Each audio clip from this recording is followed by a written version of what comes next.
following podcast is a production of Radio Felician, the voice of Felician University of New Jersey and the home of alternative rock done right. Available via iHeartRadio, TuneIn, the Radio Felician app, and at radiofelician.com. Radio Felician University. Welcome to The Felician Lantern, shining a light on everything nursing. A podcast from Felician University in New Jersey, exploring current issues in healthcare, speaking to leaders in the field, and preparing the next generation of nurses. Your hosts are Dr. Daria Waszak and Dr. Elizabeth Van Dyke, Associate Deans of the Felician University School of Nursing. Welcome to the Felician Lantern. I'm Daria. And I'm Liz. Today we have Caitlin Schlesner with us. We're so excited to have you, Caitlin. Tell us a little bit about yourself. I am a family nurse practitioner. I currently work over at St. Joe's in Patterson and over at Wayne. I work in the emergency department, absolutely loving life. I've been in the military. I travel the world. I do a little bit of whatever fun things come across my path. You are an alum from class of 2022 and recipient of the Blessed Mary Angela Award. Congratulations on that. Thank you very much. And you've certainly been keeping busy since graduating. Tell us a little bit about your journey. I hit the ground running after graduation. I'm trying to think, maybe a few weeks after graduation, I up and left for Ukraine and didn't wait for my license or anything. Just went and started helping people cross the border, got in the car, went right out to the front line, started doing whatever needed to be done. We brought supplies out. We started doing surgery. I was at a stabilization point in the east. So people would get hurt about a quarter mile away from where we'd be, and we would treat them right there and get them out of harm's way. So, how many trips have you done? I know even while you were a student, you had at least one, if not two trips to Ukraine. So how many times have you been there in total? I lost track overall. I did one while I was still a student. I did one over spring break and during my final semester. That was when the invasion began. So that's what started it all.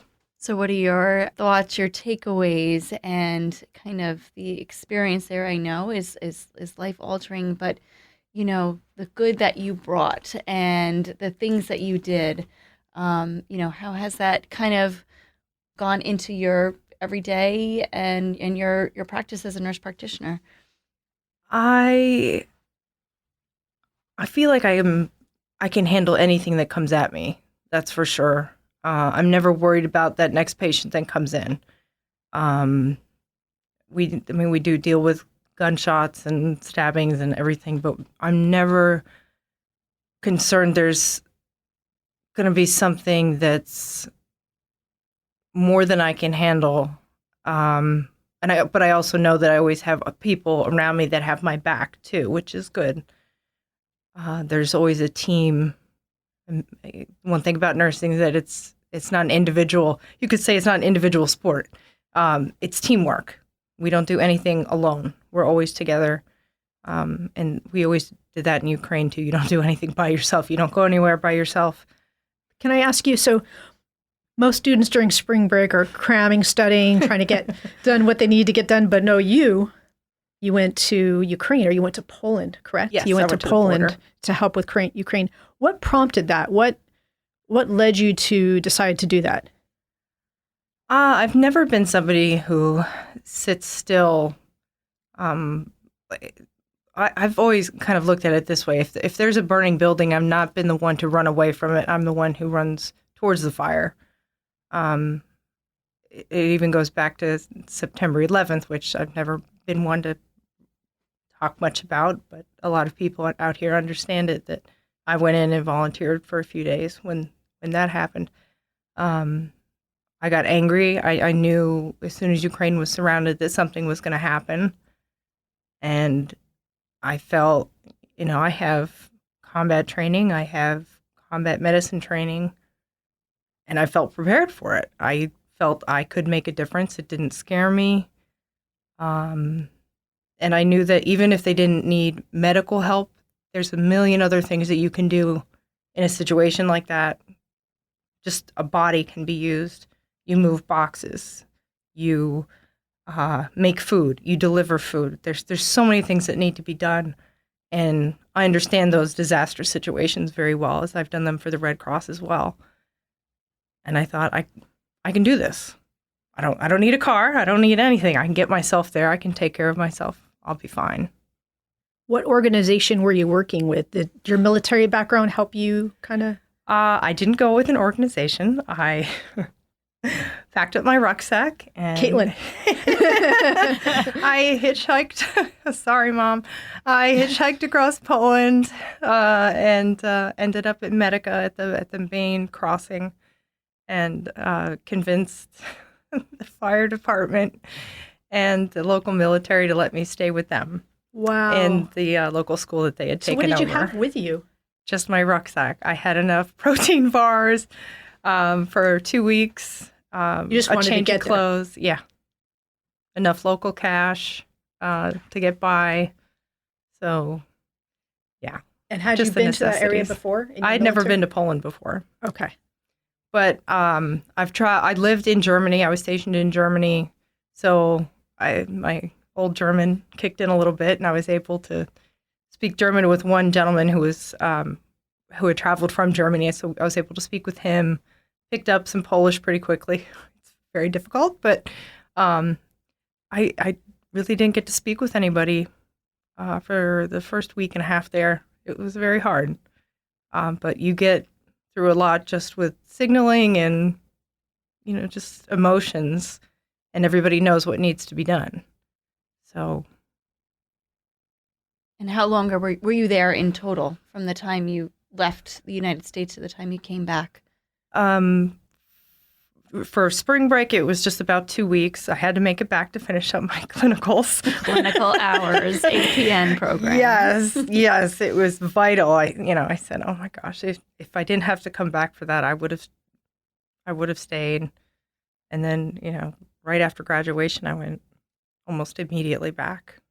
So I did go over. I don't think I can say which organization I went over with, but I did go back. And I taught, it was a different version of PHTLS, which is pre-hospital trauma life support. And we had our own version because they don't have it over in Ukraine. So we were building a program, and we went to Kyiv, we went to Odessa, Chernihiv, Bucha, we went all over. And what we would do is we would teach local firemen, EMS, local crews, local people, anybody who really wanted to learn, local doctors, because they really don't have a large frontline program on what to do and for trauma. So we would teach them, and what they would do is once we felt like they understood it, they would go ahead and teach the next group, and then they would teach more. So we ended up, just by teaching a few, would end up teaching thousands upon thousands, and now it's all over Ukraine. So, and it's published as well. So you can also look that up, which is really exciting. That's so rewarding. Where is it published? We can it was published through Harvard. I have to look up the exact place. Okay. So, very exciting.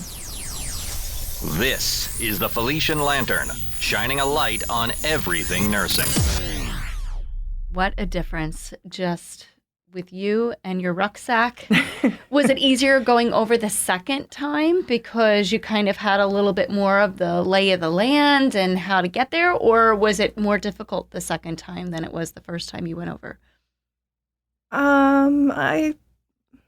Second time probably was a little easier, except then I went in with another group. It was, I was flown in by this group, bussed in. I mean, you still have to walk across the border, which is very difficult. I mean, you physically have to walk across, just because if you're driving through the border, then it could end up being an 8-hour journey because it's a long wait if you've seen the pictures. But if you walk through, it can just take a few, and they have to go through all of your things, and they process every single person, and you go through Poland first, and then you have to walk through Ukraine. And sometimes they like to question you and go through all of your things. But I had understood it by then. But I was understanding the lay of the land, the process of everything. But when I went through the second time, and I had gone with the teaching group, I decided to stay. Also, I didn't do what I was supposed to. I finished my contract and decided not to go back to the U.S. So I probably can't work with them anymore. But you continued to teach because your I heart did. led you along the way I did. to do even more good. Yeah. But it took us further east, and we ended up staying out there for quite a while. We would bring supplies out to where Americans weren't supposed to go, places that weren't reachable, even by trucks. I mean, we would go out to where supplies weren't being able, people were not reachable. Most supplies weren't getting out there at all anymore. Sometimes not even food, ammo. I mean, we would bring out whatever really was necessary. Were you like dressed in combat gear? What was that like? No, we were regular civilian gear in our Audi station wagon that loved to break down. But it's still out there today, running through eastern Ukraine as we speak. Scott is doing well, still bringing supplies out. Yeah, it was amazing. We had a lot of support. It's a complete volunteer network. Nobody out there is getting paid, and it's all donated items from all over the world. And all of us met each other through the internet, and it's still going. A lot of us even met each other at Medica, and it's huge. It's amazing that it started out very small. We were all there for the same reason, and it's still going strong. So you're still involved and Oh yeah, my basement is full of medical supplies. My garage is full of medical supplies. They still keep coming. Unfortunately, it's not as active as it used to be, but they're definitely still coming. I'm still very active. I still travel quite a bit. Recently, I went down to North Carolina to speak on the anniversary of the invasion. So I went down there for that, and I'm still very active. So how do these supplies, now that you're home, how do these supplies get out to the people that need them the most? How do you kind of get them out of your house, out of your basement? There's a out of few your different garage? ways. There's a few different ways. There's a lot of organizations that ship them over there. One of the gentlemen that I would travel in our Audi with, that we would personally go see people with, he goes back and forth, and he'll still personally take the supplies out. So when he flies back and forth, he will take the bags on the plane with him, which is the easiest way. Everything gets over there the fastest. But there's a large organization out of Chicago, and they ship like the big mill vans. They fill them up and they send things over. Takes a little longer. We're still shipping ambulances too, and fire trucks and SUVs. There are some local organizations. Helping Heroes seems to be the biggest one. That's the one out of Chicago that I was talking about. Because they also work inside Ukraine. They are stationed all over the place, and they're able to individually take the supplies out as well. But the fastest are the local volunteers. One-on-one, The just one-on-one, filling yeah. up that rucksack. And Yeah. With Have your there protein bars. And you any can't, because you can't moments- track them either. The Russians have a hard time tracking them. So, Have there been any scary moments, like moments where you kind of were a little bit concerned for your safety? one place that Scott and I had stayed in was hit with a missile the morning after we left. One of the cities is completely demolished now that we had stayed in. We ended up on the front line when we didn't do it on purpose. Our car had been stolen, and we had to go get it back.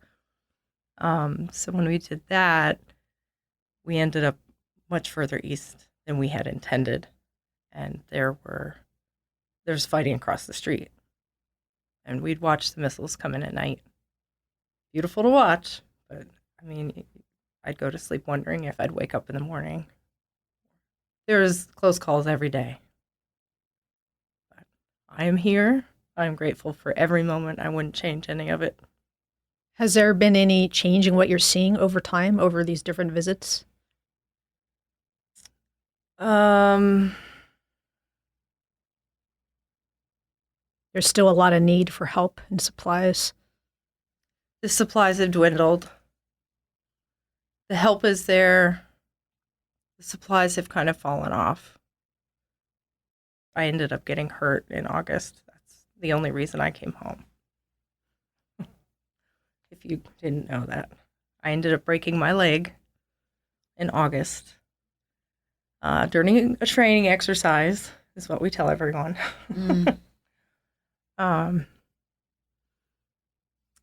That's the only reason I came home. So they had to fly you back home. If you broke your leg, I can't imagine you were walking back over the border. I had to walk back across the border. Wow. I waited 2 weeks. I should have had surgery that day. I broke my tib fib, dislocated the ankle, syndesmotic injury. It's major. I ended up with surgery the day I came back in country. But I didn't want to have it over there in the trauma hospital because I didn't want to take time away from the soldiers there. And I actually went back to work the same day. I was out training soldiers and taking care of soldiers for the Legion. Wow. You're a true hero. No, I just doing what needed to be done. We didn't have any other medical people, and there was nothing else for me to do. It was either go back to where I was staying and sit around the rest of the day and feel sorry for myself, or go back to work. I mean, I did go sit around and feel sorry for myself. I was pretty angry about it. But going back to work was a better idea. And you're returning in fall, did you say? I would return tomorrow if I could. But reality is I have 3 children at home, and it's just me, and they need me here. And there's a lot that can be done from home.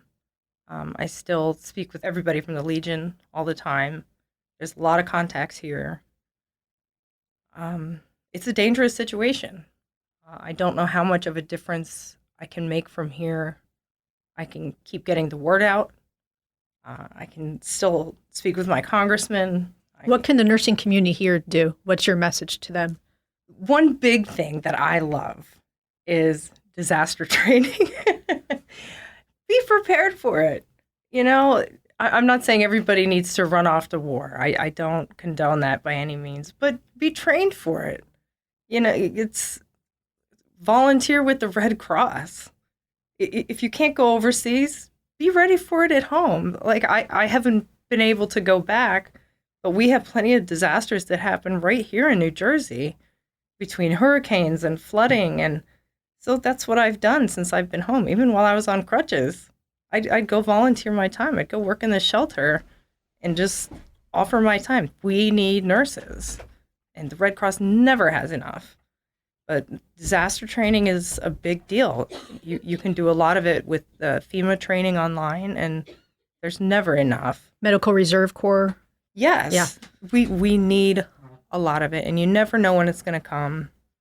Nobody's ever prepared for it. You're listening to The Felician Lantern, shining a light on everything nursing. I'm just speechless. It's hard to do for me to make me speechless. I'm in awe of everything you've done. I mean, talk about living our Felician values to the extreme. I mean, you're such an inspiration to others, what one person can do to make a difference. So thank you for everything you've done. Thank you. And thank you. Thank you for also bringing it back home and, what we can do here. Because, we have so many untapped skills as nurses and what we could do collectively to help the community, even just the local community, and then how that spreads and, continues on. So thank you for all you do. It's an honor to see you again. And it's great to see the both of you, too. So proud of you. And thank you for all you do and continue to do. Thank you. Thanks for having me. This podcast has been a production of Radio Felician, the voice of the Franciscan University of New Jersey. The views expressed are solely those of the hosts and guests and are not official statements of Felician University. Visit Radio Felician on the web anytime at radiofelician.com. Want to send an email? Reach out at radiostation@felician.edu. Radio Felician, the Falcon.